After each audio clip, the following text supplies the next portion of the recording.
ये स्टोरी है German American poet, novelist और शॉर्ट स्टोरी राइटर चार्ल्स बुकोस्की की, जो अपनी शुरुआती जीवन में नशे और जुए की आदत के साथ साथ एक गुस्सेल स्वभाव के इंसान भी थे।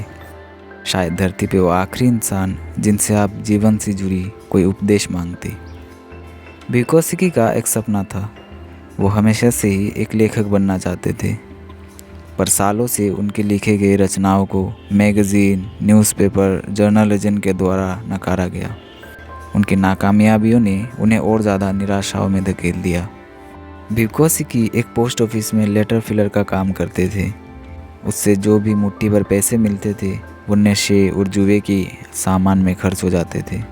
कभी कभार रात में नशे की हालत में अपने पुराने टाइपराइटर में कविताएं लिखते थे। लगभग 30 साल इसी तरह दर्द और असफलता में गुजारने के बाद एक इंडिपेंडेंट पब्लिशिंग हाउस के एडिटर को उन पर बड़ी दिलचस्पी आई। उस 50 साल के हारे हुए इंसान में उन्हें परिपक्वता की झलक मिली। उन्होंने बुकोस्की को एक मौका देने का सोचा।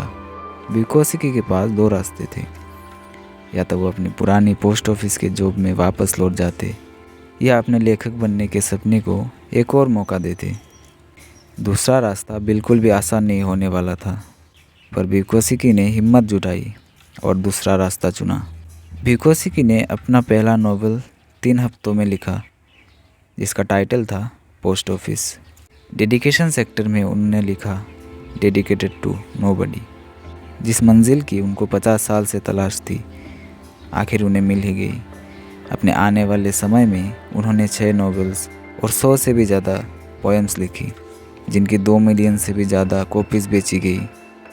जब बुकोस्की की डेथ हुई, उनके एपिटाफ में लिखा था डोंट ट्राई।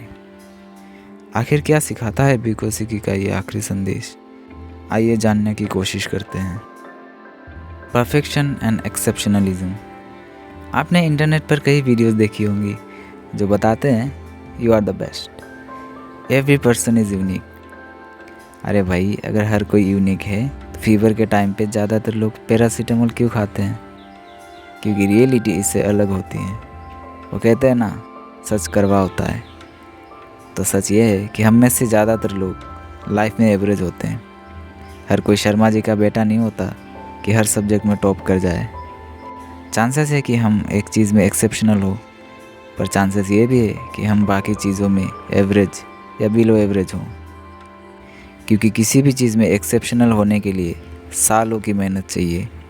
आप किसी भी सक्सेसफुल पर्सनैलिटी या स्पोर्ट्स पर्सन का बायोग्राफी पढ़ लो, आपको पता चलेगा कि कामयाबी के उस शिखर पे पहुंचने के लिए कितनी मेहनत लगती है, कितने सेक्रीफाइसेस करनी पड़ती है। So do not try principle यहाँ पे सिखाता है कि अपने एवरेजनेस को एक्सेप्ट करो। और कहीं ना कहीं हम परफेक्शन के पीछे इतना पागल है कि लाइफ की छोटी बड़ी खुशियाँ हमें दिखती ही नहीं। हमें चाहिए perfect dress, perfect body, perfect birthday party, perfect partner, perfect gift. मानो कोई भी चीज़ हमें खुशी देती ही नहीं। We are not correct all the time. सालों पहले एस्ट्रोनॉट सोचा करते थे कि सूरज धरती के चारों ओर घूमता है। डॉक्टर्स को लगता था कि किसी के हाथ काट देने से या फिर ब्लीडिंग करवाने से रोग ख़त्म हो जाएगा।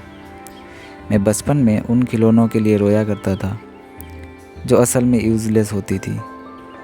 हम जब लाइफ में धीरे धीरे बड़े होते हैं, हमें पता लगता है कि जितने भी डिसीजन हमने अब तक लिए हैं उनमें से ज़्यादातर गलत ही थे। और चांसेस ये भी है कि जो डिसीजन हम अभी ले रहे हैं या फ्यूचर में लेंगे वो भी गलत हो। और यही लाइफ है। और लाइफ में कभी हम पूरा सही नहीं होते।